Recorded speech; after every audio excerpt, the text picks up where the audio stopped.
Hello my dear students, आज हम assignment problem में case of maximization assignment problem को डिस्कस करने जा रहे हैं। अक्सर आपने देखा है कि असाइनमेंट प्रॉब्लम जिसको हम हंगरियन मेथड से सॉल्व करते हैं उसमें सबसे पहले जो इम्पोर्टेंट कंडीशन है वो number of column must be equal to number of row, मतलब number of jobs number of workers के इक्वल होना चाहिए, या number of jobs number of machines के इक्वल होना चाहिए। तो यहाँ पर अगर हम देखें, और दूसरा इम्पॉर्टेंट कंडीशन होती है कि जो हमारा केस होता है वो मिनिमाइजेशन का होता है। We need to minimize our cost our time, but here the case is different.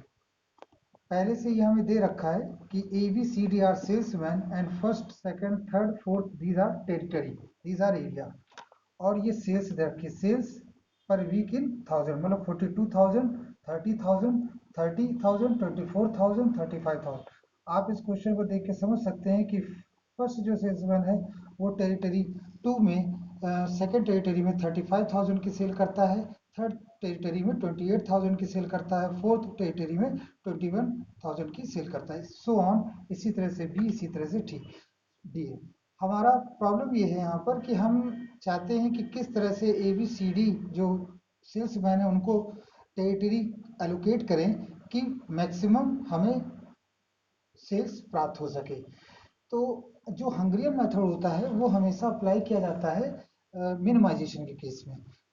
तो हम सबसे पहले इसको कन्वर्ट करेंगे मिनिमाइजेशन में इन फॉर्म ऑफ मिनिमाइजेशन, और then we proceed all same steps. तो ध्यान रखिएगा स्टूडेंट्स, अगर क्वेश्चन में सेल्स दी है तो सेल्स हमेशा मैक्सिमाइजेशन का केस होता है और उसे हमें पहले मिनिमाइजेशन में कन्वर्ट करना होता है। तो असाइनमेंट प्रॉब्लम का आप जानते हैं बेसिक कॉन्सेप्ट क्या है।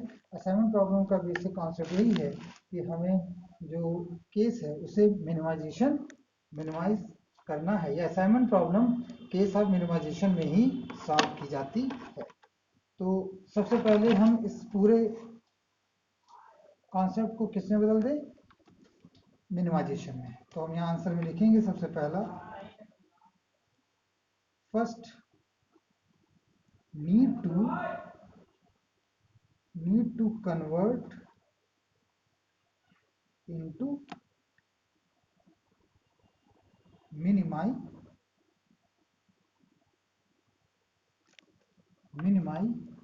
so to convert minimization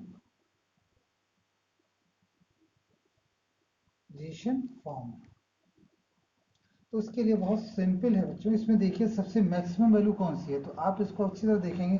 सबसे मैक्सिमम वैल्यू है 42, तो इस 42 से सभी वैल्यूज को हम सब्ट्रैक्ट कर देंगे। ये बहुत सिंपल सा कॉन्सेप्ट है मिनिमाइजेशन करने का। क्या हमने बताया कि जो सबसे मैक्सिमम वैल्यू है उस वैल्यू से सभी वैल्यू को सब्ट्रैक्ट कर देंगे। तो नाउ रिड्यूस्ड टेबल, ब्रैकेट लिख देंगे मिनिमाइजेशन। तो देखिए कैसे कन्वर्ट होगा, ए लिखा हमने, बी लिखा, सी लिखा और डी लिखा। ये फर्स्ट है, ये सेकंड है, ये थर्ड है और ये फोर्थ। तो आप देख सकते हैं यहाँ 0 आ जाएगा, और जब सब्ट्रैक्ट करेंगे 42, यहाँ 12 आ जाएगा, 42 फिर 12 आ जाएगा, और यहाँ 24, ये आपका 18 आ जाएगा। ये आप सब्ट्रैक्ट करना जानते हैं, उसमें मुझे बताने की जरूरत नहीं है। तो 7, 17, 17 एंड 22। फिर यहाँ पर हम देख लें तो ये आ जाएगा 14, फिर आएगा 22, फिर आएगा 22, फिर आएगा 26, और अगेन यहाँ पर हम सॉल्व करेंगे तो 21 को जब हम सब्ट्रैक्ट 42 से 21 को सब्ट्रैक्ट करेंगे तो 21 आएगा, फिर आएगा 27, अगेन आएगा 27 और फिर आएगा 30। तो इस तरह से आपने इस चीज़ को समझ लिया। हमने कैसे लिखी है टेबल, हमने अब इसको केस ऑफ मिनिमाइजेशन में कन्वर्ट कर लिया। अब यहाँ से हंगरियन मेथड स्टार्ट होगा। तो हंगरियन मेथड का पहला स्टेप क्या है कि ईच रो में हम देखेंगे सबसे मिनिमम वैल्यू से उस रिस्पेक्टिव रोज के सभी वैल्यूज को सब्ट्रैक्ट कर देते हैं। तो देखिए यहाँ पे तो 0 है, तो 0 से सबको सब्ट्रैक्ट करेंगे तो सेम रहेगा। यहाँ पर सबसे मिनिमम वैल्यू कितनी है 12, तो 12 से सबको सब्ट्रैक्ट कर देंगे। यहाँ पर मिनिमम वैल्यू कितनी है 12, तो 12 से यहाँ सब्ट्रैक्ट कर देंगे। यहाँ पर मिनिमम वैल्यू कितनी है 18, तो 18 से सबको सब्ट्रैक्ट कर देंगे। तो यहाँ हम लिखेंगे रो लोवेस्ट, रो रो लोवेस्ट। तो आइए देखिए रो लोवेस्ट में क्या होगा, ए लिखेंगे, बी लिखेंगे, सी लिखेंगे, डी लिखेंगे, ये फर्स्ट है, ये सेकंड है टेरिटरी, ये थर्ड है और ये। तो इसमें तो कोई चेंजेस नहीं होगा बच्चों, क्योंकि ये इसमें पहले से ही लिखा हुआ है, पहले से ही इसमें लिखा हुआ है 7, तो 0 लिखा हुआ है, इसलिए 0 से सब सब्ट्रैक्ट करेंगे तो सेम रहेगा। सेकंड में हम 12 लेते हैं तो 12 को सब्ट्रैक्ट करेंगे 0, फिर ये 5 आ जाएगा और यहाँ पर 10 लिख देंगे और ये 15। फिर इसमें भी उसी तरह से सब्ट्रैक्ट करेंगे 12, ये 5 आ जाएगा। और आप एक चीज देख रहे होगे, ये और ये सेकंड और थर्ड रो बिल्कुल सेम है, मे भी हो सकता है, इसमें कोई आश्चर्य वाली बात नहीं है। अगला लिखते हैं 10 और ये फिर आ जाएगा 15। और इसमें आप देखिए सबसे मिनिमम वैल्यू 18, तो ये 0 आ जाएगा और ये आपका आ जाएगा, चूंकि हम किससे से 18 से, तो ये आ जाएगा 4, यहाँ पर सब्ट्रैक्ट करेंगे तो ये आ जाएगा 8 और यहाँ सब्ट्रैक्ट करेंगे तो ये आ जाएगा 12। तो इस प्रकार से ये हमने सेकंड रो लोवेस्ट वाला काम कंप्लीट कर लिया। अब देखिए क्योंकि हर एक रो में एक सिंगल जीरो मिल गया, क्या कॉलम में जीरो है कि नहीं, तो आप देखेंगे पहले ही कॉलम में जीरो है, सेकंड कॉलम या थर्ड या फोर्थ कॉलम में जीरो नहीं है। इसका मतलब ये हुआ कि हमें सेकंड कॉलम लोवेस्ट की ओर मूव करना पड़ेगा। तो यहाँ हम लिख देंगे नाउ नाउ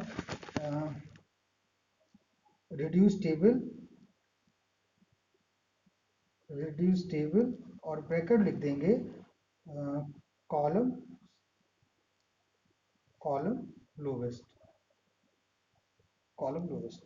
तो ये आ जाएगा ए, ये आ जाएगा बी, ये आ जाएगा सी, ये आ जाएगा डी, आ जाएगा फर्स्ट, ये सेकंड, ये थर्ड और ये। इसमें जब हम लिखेंगे तो पहले कॉलम से तो कोई मतलब ही नहीं होगा, क्योंकि वो सेम 0 0। दूसरे में देखिए सबसे लोवेस्ट वैल्यू है 4, तो जब हम 4 से घटाएंगे तो ये आ जाएगा 3, ये हो जाएगा 1, ये हो जाएगा 1 और ये आ जाएगा 0। इसमें आप देखिए सबसे लोवेस्ट है 8, तो सब घटाएंगे तो ये आ जाएगा 6, फिर यहाँ घटाएंगे 8, सॉरी यहाँ आ जाएगा 2, फिर ये सेकंड में 2 और ये हो जाएगा 0। फिर फोर्थ में इसमें देखेंगे सबसे लोवेस्ट है 12, तो आपका आ जाएगा 8, 2, 12 है। 12 में जब हम सब्ट्रैक्ट करेंगे तो 8 नहीं, ये आएगा आपका, ध्यान से बच्चों यही आपको ध्यान देना, 9। और 15 माइनस 12 ये आपका आ जाएगा 3, और 15 माइनस 12 फिर ये आ जाएगा 3, और 12 माइनस 12 ये आ जाएगा आपका 0। इस तरह से आपकी रिड्यूस टेबल प्राप्त होगी। अब यहाँ से आपका काम शुरू होता है असाइनमेंट का। तो आइए यहाँ से हम असाइनमेंट करते हैं। सबसे पहले देखिए जो हमारा रूल है वो बहुत सिंपल सा रूल है कि सबसे पहले हम देखेंगे कि क्या रो में सबसे पहले देखते हैं और ये देखेंगे रो में सिंगल जीरो है कि नहीं। तो आप देखिए यहाँ पर सिंगल जीरो मिल रहा है फर्स्ट रो में, हम इसे असाइन कर देंगे तो करस्पॉन्डिंग कॉलम कैंसिल हो जाएगा। अब रो में हम कहीं भी नहीं जा पाएंगे, क्यों, क्योंकि कहीं भी सिंगल जीरो हमें नहीं मिल रहा। अब कॉलम में आएंगे तो कॉलम में जैसे आएंगे तो हमें सिंगल जीरो दिख गया, ये है सेकंड कॉलम में सिंगल जीरो, हम इसे असाइन कर देंगे, करस्पॉन्डिंग रो में क्रॉस हो जाएगा। तो इसे हमने असाइन कर दिया। अब थर्ड रो में कहीं जीरो नहीं है, फोर्थ रो में भी कहीं जीरो नहीं है। अब चूंकि दो ही असाइनमेंट हैं और यहाँ पर हमारे पास 4 सेल्समैन हैं और हम केवल 2 को ही असाइन कर पाए, मतलब अभी हम ऑप्टिमम सोल्यूशन पे नहीं पहुंच पाए। तो उसके बाद हमने आपको बताया था जो नियम आपको याद करना है वो है R C R C R C, मतलब row column row column row column, ये आपको याद करना। तो देखिए सबसे पहले रो में हम उसे टिक करेंगे जिनको असाइनमेंट नहीं मिला है। फिर कॉलम में उस कॉलम में टिक करेंगे जहां पर क्रॉस जीरो लगा हुआ है। फिर रो में देखिए कॉलम हो गया, फिर रो में जाएंगे, रो में उसे टिक करेंगे जिसमें असाइनमेंट मिला हुआ है। फिर अब आता है कॉलम में, तो कॉलम में हम वहां लाइन ड्रॉ कर देंगे जहां पर टिक लगा हुआ है। देखिए सारे रूल्स हमने आपको बता रखे हैं। फिर रो में आ जाएंगे, उस रो में लाइन खींचेंगे जिसमें टिक नहीं लगा हुआ है।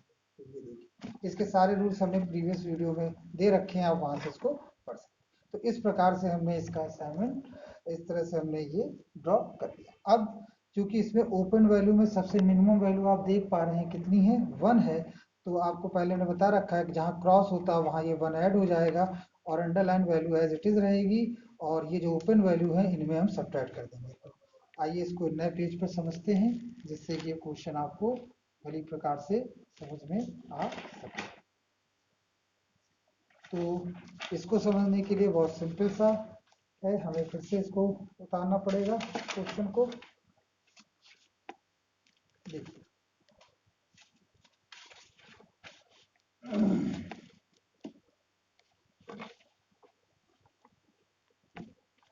देखिए हम यहाँ पर लिख देंगे, हम यहाँ पर लिखेंगे क्या कि A, B, C and D। ठीक है बच्चों, यहाँ पर आ जाएगा फर्स्ट, ये सेकंड, ये थर्ड और ये फोर्थ। ठीक है, अब जैसा कि ओपन वैल्यू में सबसे लोवेस्ट वैल्यू कितनी है, वो है आपकी 1। तो यहाँ पे 0 ही रहेगा, यहाँ 0 ही रहेगा, यहाँ 0 ही रहेगा, लेकिन ये क्रॉस वैल्यू है, यहाँ हम 1 ऐड कर देंगे। ये 3 में सब्ट्रैक्ट करेंगे 2, 0, 0 और ये 0 ही रहेगा। फिर 6 ये हो जाएगा 5, ये हो जाएगा 1, ये हो जाएगा 1 और ये आपका 0 ही रहेगा। 9 ये हो जाएगा 8, ये हो जाएगा 2, ये हो जाएगा 2 और ये आपका 0 ही रहेगा। आई होप आपको ये समझ में आ रहा होगा। इसमें सबसे इम्पॉर्टेंट चीज़ है, आपको ऐड और सब्ट्रैक्शन पर बहुत ज़्यादा फोकस होकर करना है। कहीं भी ऐड और सब्ट्रैक्शन में अगर मिस्टेक हो गई तो फिर प्रॉब्लम्स आ जाती हैं। तो आई एम श्योर ये आपको क्लियर हो गया होगा कैसे हमने लिखा है। अब फिर से हम असाइनमेंट करेंगे। फिर से असाइनमेंट करने का मतलब है, आप देखिए रो में अगर हम चलते हैं तो पहले रो में आप देखिए एक ही 0 है। अगर हम पहले रो की बात करें तो एक ही 0 हमें दिख रहा है, इसको असाइन कर देंगे। उस केस में ये क्रॉस हो जाएगा। अब सेकंड रो में सिंगल 0 नहीं है, सिंगल 0 है लेकिन वो आफ्टर कैंसिलेशन है, वो इसमें नहीं लेंगे, थर्ड में भी नहीं लेंगे और फोर्थ में भी। अब कॉलम में आएंगे तो यहाँ कोई 0 नहीं है, यहाँ पर 3 0, यहाँ पर यूनिक 0, हम इसको असाइन कर देंगे और इसको हम असाइन कर देंगे और इन दैट केस ये आपका कैंसिल हो जाएगा और ये भी 0 आपका कैंसिल हो जाएगा।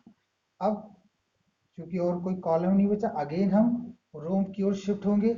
रो में हम देखेंगे सिंगल 0 आफ्टर कैंसिलेशन, तो यहाँ पहले रो में नहीं है, सेकंड रो में yes we got it, single 0 after cancellation, हम इसे असाइन कर देंगे, ये क्रॉस हो जाए। लेकिन again we got a problem, we don't have 4 assignments. देखिए 3 ही असाइनमेंट्स हैं लेकिन हमारे पास वर्कर कितने हैं, वो है हमारे पास वर्कर 4। तो हम यहाँ फिर से इसको रीअरेंजमेंट करेंगे, फिर से वही प्रोसेस अप्लाई करेंगे। तो यकीन जानिए बच्चों, कई क्वेश्चंस ऐसे होते हैं जिसमें आपको कई बार ये कैलकुलेशन करना पड़ सकता है। तो जैसा आप देख पा रहे हैं इसमें कि किस रो में आपका असाइनमेंट नहीं हुआ है, वो है ये। फिर इसमें हम ये देखेंगे, इसको और इसको टिक कर लेंगे, फिर इस रो में जाएंगे, यहाँ असाइनमेंट है, इसे मार्क कर लेंगे, इस रो में जाएंगे, यहाँ असाइनमेंट है, इसे मार्क कर लेंगे। अब रही बात लाइन ड्रॉ करने की, तो कॉलम में जाएंगे, कॉलम में ये आपका पूरा कट कर दिया जाएगा, कॉलम में ये आपका कैंसिल कर दिया जाएगा, और रो में आप देख सकते हैं इस रो को हम कैंसिल कर देंगे, लाइन खींच देंगे। इस प्रकार से आपको फिर कुछ वैल्यूज प्राप्त हो गई हैं ओपन वैल्यू। फिर यहाँ लिख देंगे रिड्यूस्ड टेबल। अब यहाँ पर जैसा आप देख पा रहे हैं ओपन वैल्यू फिर आपको प्राप्त हो गई है, ओपन वैल्यू में 1 है।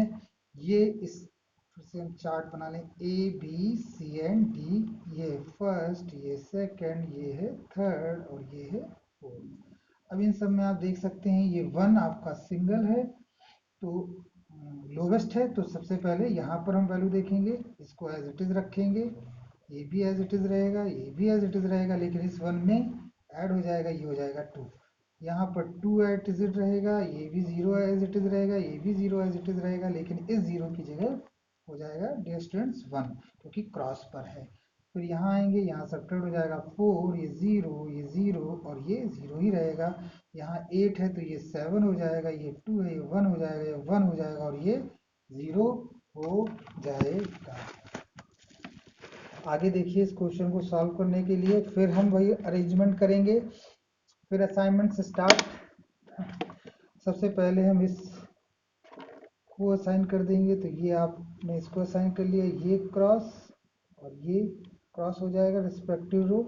फिर अगेन सेकंड रो में कोई भी सिंगल जीरो नहीं है, ना थर्ड रो में ना फोर्थ रो में। अब फर्स्ट कॉलम में जाएंगे, कोई सिंगल जीरो नहीं है, और सेकंड कॉलम में सिंगल जीरो नहीं है, थर्ड कॉलम में सिंगल, लेकिन फोर्थ कॉलम में सिंगल जीरो। तो हम यहाँ पर इसको असाइन करते हैं, लेकिन उसके करस्पॉन्डिंग ये जीरो आपका कैंसिल हो जाएगा, क्योंकि हम उस रो में फिर असाइनमेंट नहीं कर सकते। अगेन हम फिर, चूंकि हम कॉलम को प्रोसीड कर चुके हैं, हम रो में जाएंगे। रो में हमने देखेंगे फर्स्ट रो, सेकंड रो में 2 जीरो हैं और थर्ड रो में भी 2 जीरो हैं। कंफ्यूजन। अगेन हम कॉलम में जाएं तो कॉलम में भी देखेंगे, सेकंड कॉलम में 2 जीरो हैं, थर्ड कॉलम में 2 जीरो हैं। इसका मतलब it is a case of multiple assignment. It is a case of multiple assignment. It is a case of multiple assignment. तो मल्टीपल असाइनमेंट का मतलब यहाँ दो के, अब हम यहाँ सेलेक्ट कर सकते हैं, हम इसे असाइन करेंगे तो फिर ये और ये कैंसिल जीरो हो जाएगा, इसको भी असाइन करना पड़ेगा, नहीं तो थर्ड रो में हम इसे असाइन कर देंगे तो उस केस में ये और ये कैंसिल हो जाएगा। तो हम यहाँ पर दो अलग अलग असाइनमेंट्स को लिख देंगे। तो आइए, it is a case of multiple assignment, तो हम लिखेंगे फर्स्ट असाइनमेंट। फर्स्ट असाइनमेंट देखिए क्या होगा, ए लिखा, बी लिखा, सी, डी, ये फर्स्ट है, ये सेकंड है, ये थर्ड है और ये फोर्थ है। देखिए ये जीरो, ये जीरो, ये जीरो, ये टू, ये टू, ये जीरो। पहले हम वैसे ही इसको टाल लेते हैं, तभी आप इसको अच्छी तरह से समझ पाएंगे। This is very important for. अब देखिए, चूंकि हमने पहले ही इसको असाइन कर रखा है, ये क्रॉस हो चुका है और ये भी क्रॉस हो चुका है और ये हमने, अब देखिए सेकंड रो में हमने इसको असाइन किया, तो उस केस में ये और ये क्रॉस हो जाएगा, एक ही जीरो बचा। तो एक केस तो ये आपका बना। अगर हम फर्स्ट असाइनमेंट ये हो गया, अगर हम सेकंड असाइनमेंट की बात करें, सेकंड असाइनमेंट,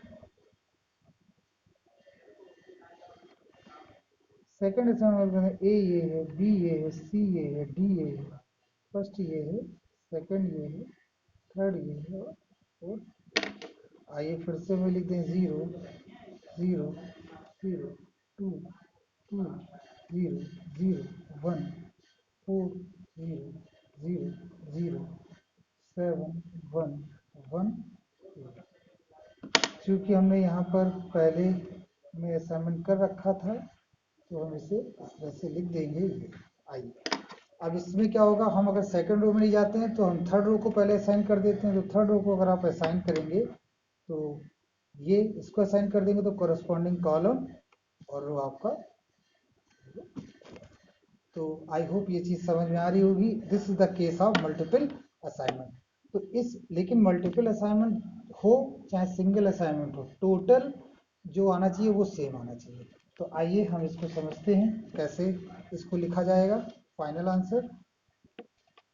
तो हम लिखेंगे फर्स्ट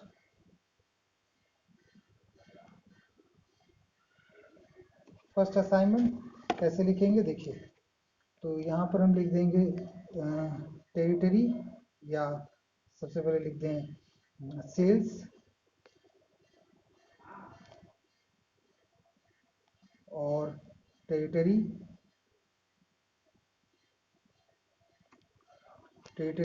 और ये सेल्स मैन होगा और ये सेल्स आइटम। तो देखिए सेल्समैन ए है, ये बी है, ये सी है, ये डी है। ए सेल्समैन, आप यहाँ देखिए ए कहाँ पे क्रॉस हो रहा है, ए और वन, यहाँ पर हम लिख देंगे फर्स्ट। फिर बी सेकंड, फिर सी थर्ड, फिर डी फोर्थ। Very good. अब यहाँ पर देखिए ए और 1 का क्रॉस सेक्शन कहाँ है? ए और 1 का जो क्रॉस सेक्शन है वो है 42। अब देखिए हमें इससे मतलब नहीं है, आप देख रहे हैं, हमें मिनिमाइजेशन से मतलब नहीं है, जो हमारा क्वेश्चन में दिया हुआ था उस केस से हमें मतलब है। केस जो है वो मैक्सिमाइजेशन का है। तो ए और 1 क्रॉस कहाँ करेंगे? यहाँ पर ए और 1 देखिए क्रॉस कर रहे हैं 42, यहाँ लिखेंगे 42, सेकंड 25, थर्ड 20, फोर्थ 12। और जब हम इसे सम करेंगे 42, 25, 20 एंड 12, दैट बिकम्स 99,000। या आप यहाँ पर इस तरह से 00 भी लगा सकते हैं। क्यों? क्योंकि ये 1000 में लिखा हुआ। अब इसी में अगर हम असाइनमेंट, सेकंड असाइनमेंट की बात कर लें,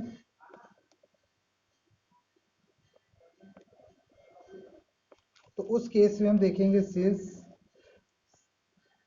उस केस में देखिए हम ए बी सी तो लिखेंगे, लेकिन हम यहाँ पर एक लिख देंगे टेरिटरी और यहाँ लिख देंगे सेल्स। टेरिटरी कौन सा है? देखिए ए जो है वो फर्स्ट टेरिटरी की ओर मूव कर रहा है, बी जो है वो थर्ड टेरिटरी की ओर मूव कर रहा है, सी जो है वो सेकंड टेरिटरी की ओर मूव कर रहा है, और डी जो है वो फोर्थ टेरिटरी की ओर मूव कर रहा है। तो फर्स्ट, अब आप देखिए ए वन का क्रॉस 42, बी थर्ड का क्रॉस 20, सी सेकंड का जो है वो है 25, और डी फोर्थ का वो है 12। इस पूरे को अगर हम सॉल्व कर लेंगे तो देखिए ये भी 99,000 आया। और आप देख पा रहे हैं कि टोटल दोनों का सेम है। और इस प्रकार से this is the case of maximization assignment problem. इसमें काफ़ी कुछ बच्चों आपको समझ में आएगा। सबसे पहले आपको क्या करना है? मैक्सिमम वैल्यू से सबको सब्ट्रैक्ट कर देना है, फिर रो लोवेस्ट और कॉलम लोवेस्ट करने के बाद हम असाइन करते हैं। इसमें हमें कई बार असाइनमेंट करना पड़ा और फाइनल आंसर हमारे पास इस रूप में आ गया। आई होप इस वीडियो को आप बार बार देखेंगे, ये अच्छा क्वेश्चन है, प्रैक्टिस करेंगे, आपको समझ में आ जाएगा। I hope you like it. Thank you very much.